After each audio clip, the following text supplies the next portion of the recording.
కాంగ్రెస్తో రాయబారం అస్తం గూటికి చేరేందుకు కవిత యత్నాలు, మరి మధ్యవర్తి ద్వారా అధిష్టానంతో సంప్రదింపులు, మరి CM Revanth Reddy PCC chief దృష్టికి తెచ్చిన అధిష్టానం, ప్రస్తుత పరిస్థితుల్లో వద్దని కాంగ్రెస్ నేతల నిర్ణయం, కేసీఆర్ కుటుంబ కలహాలకు కాంగ్రెస్ కారణమన్న తప్పుడు సంకేతాలు ప్రజల్లోకి వెళతాయని అభిప్రాయం, కారు దిగి చేయి అందుకునేందుకు ఎమ్మెల్యేల పావులు, కవిత బాటలో ఆ పార్టీని ఇప్పుడే వీడాలని యోచన, వారిలో అత్యధికులు గ్రేటర్లోని బీఆర్ఎస్ ఎమ్మెల్యేలే, లేఖలు లీకుల కలకలంతో పాటు భవిష్యత్తు కారణమే, అదే సమయంలో సొంత అడుగుల దిశగా కవిత, క్షేత్రస్థాయిలో బలం పెంచుకునేందుకు పావులు, గతంలో తనకు మంచి పట్టున్న సింగరేణిపై దృష్టి, సింగరేణి జాగృతి పేరిట కొత్త సంఘం ఏర్పాటు,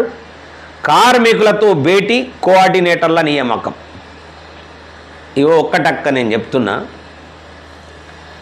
కాంగ్రెస్ పార్టీలో గినుక నువ్వుగిన పోతే నీది ఆల్రెడీ 0, అర 0 పెసరుగా నీ పని అయిపోయినట్లే. ఇక నిన్ను పట్టించుకునే నాదుడు ఉండడు. నీకు ఒక్కటే ఆప్షన్ ఉన్నది. అది ఏంటంటే కవితకు చెప్తున్నా నేను, ఒకటే ఆప్షన్ ఉన్నది. ఏం ఆప్షన్ అంటే, మీరు ఎప్పుడైతే లేఖ రాసినరో ఆ లేఖ రాసిన తర్వాత ప్రజలకు, కొంతమంది ప్రజలకు మీ మీద విశ్వాసం వచ్చింది, ఒక నమ్మకం వచ్చింది. తన సొంత తండ్రిని, తన అన్నను, తన కుటుంబాన్ని ధిక్కరించింది, శభాష్ అన్నారు. దాన్ని బేస్ చేసుకొని ఒకవేళ నిలబడితే సొంత పార్టీ పెట్టి నిలబడు, లేకపోతే నీ పార్టీలనే ఉండిపో. ఎప్పుడైతే కాంగ్రెస్ పార్టీకి పోయినవో అటు నీ పార్టీని చంపుకున్నవో దానివైతావు, అటు కాంగ్రెస్ పార్టీని చంపిన దానివైతావు. ఒకటి కాంగ్రెస్ వాళ్ళకు కూడా చెప్తా ఉన్నా, ఈమె మాటలిని కాంగ్రెస్ పార్టీలోకి చేర్చుకుంటే కాంగ్రెస్ పార్టీ ఖచ్చితంగా పుట్టి మునడం పక్కా. ఎందుకంటే కేసీఆరే ఈ ఎత్తుగడేసిండ్రని మీరు ఎందుకు అనుకోరు? కేసీఆర్ గారు ఈమెను ఒక దూతలాగా పంపించి, ఈమెనే ఒక దయ్యంలాగా పంపించి, ఈమెనే ఒక భూతంలాగా పంపించి కాంగ్రెస్ టోటల్గా ఒక్కొక్కరిని ఖతం చేస్తారని చెప్పేసి ఎందుకు అనుకోరు కాంగ్రెస్ వాళ్ళు? కొందరు అంటున్నారు ఆమె రావడం పట్ల అస్తవ్యస్తమవుతుంది అని చాలామంది అభిప్రాయం వ్యక్తం చేస్తూ ఉన్నారు.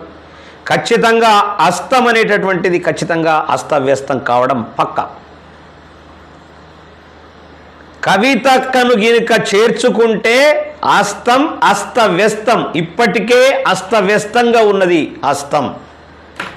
ఆ అస్తవ్యస్తం అయిందనుకో, ఇక పార్టీకి మనుగడ ఉండదు. పార్టీ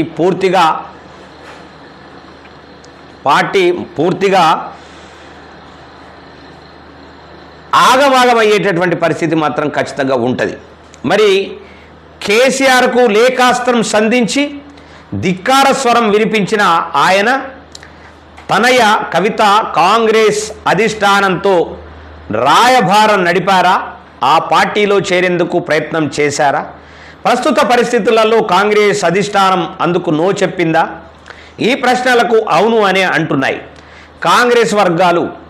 మరి లీకుల ద్వారా బీఆర్ఎస్లో కలకలం నెలకొన్న సమయంలోనే ఓ మధ్యవర్తి ద్వారా ఆమె కాంగ్రెస్ అధిష్టానాన్ని సంప్రదించారని ఆ వర్గాలు వివరించాయి.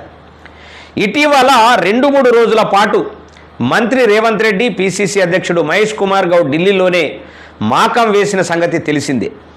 ఆ సమయంలోనే కవిత ప్రతిపాదనను కాంగ్రెస్ అధిష్టానం పెద్దలు వారిద్దరి దృష్టికి తీసుకెళ్లినట్లు తెలిపాయి.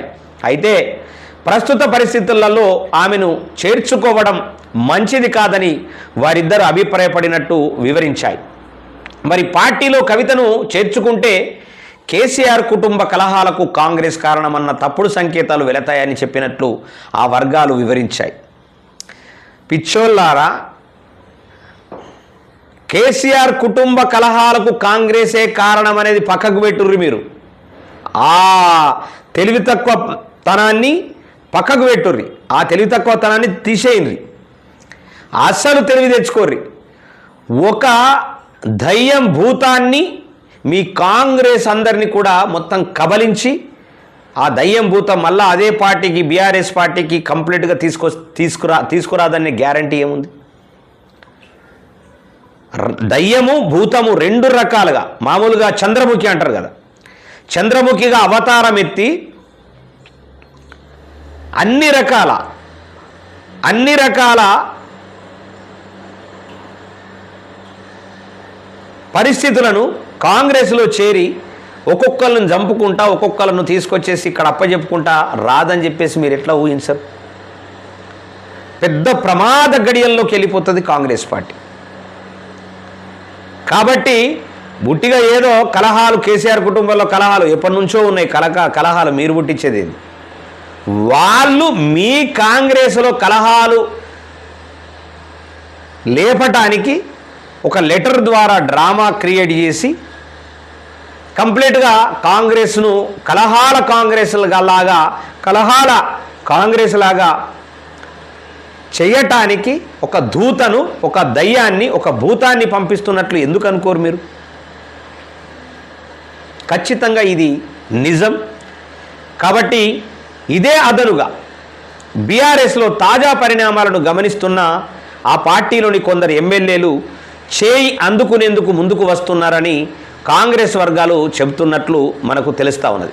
ఇప్పటికే కవిత లేక ఆ తర్వాత లీకులు బీఆర్ఎస్లో కలకలం సృష్టిస్తున్న విషయం తెలిసిందే.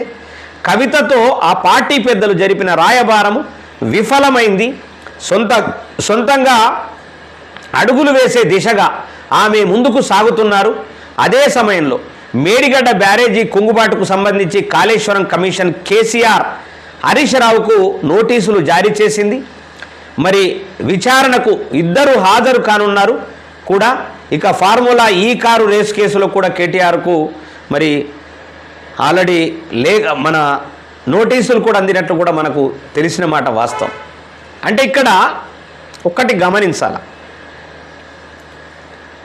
ఒక ఏదో సినిమాలో ఉంది, ఆల్రెడీ హీరో దగ్గరికి కానీ విలన్ దగ్గరికి కానీ, హీరో విలన్ దగ్గరికన్నా పంపిస్తాడు, లేకుంటే విలన్ ఒక అమ్మాయిని హీరో దగ్గరికి పంపించి ఆయన ప్రతి అడుగును గమనించి ఆ హీరో మీద దాడి చేసేటటువంటి కార్యక్రమం పెట్టుకుంటాడు. సరే, హీరో బలవంతుడు కాబట్టి అక్కడి నుంచి తప్పించుకునేటటువంటి ప్రయత్నం చేస్తాడు. కానీ ఒకవేళ బలవంతుడు కాకపోతే ఉట్టిగా హీరో చచ్చిపోతాడు కదా. కాబట్టి అట్లా కవితక్కను పంపించి అలజడి సృష్టించాలనేటువంటి ప్రయత్నం కూడా ఉండొచ్చు అని ఎందుకు అనుకోరు కాంగ్రెస్ పార్టీ? అల్కగా ఉట్టుట్టి పుణ్యానికి అధికారంలోకి వచ్చిర్రు. వచ్చి ఇక నాటకాలు ఎట్లా ఆడుతున్నారంటే వాళ్ళ ఇష్టమున్న రీతిలో నాటకాలు ఆడుతూ ఉన్నారు. మరి ఈ నాటకాలకు ఖచ్చితంగా ప్రజలే తెరదించవలసినటువంటి పరిస్థితి వచ్చింది.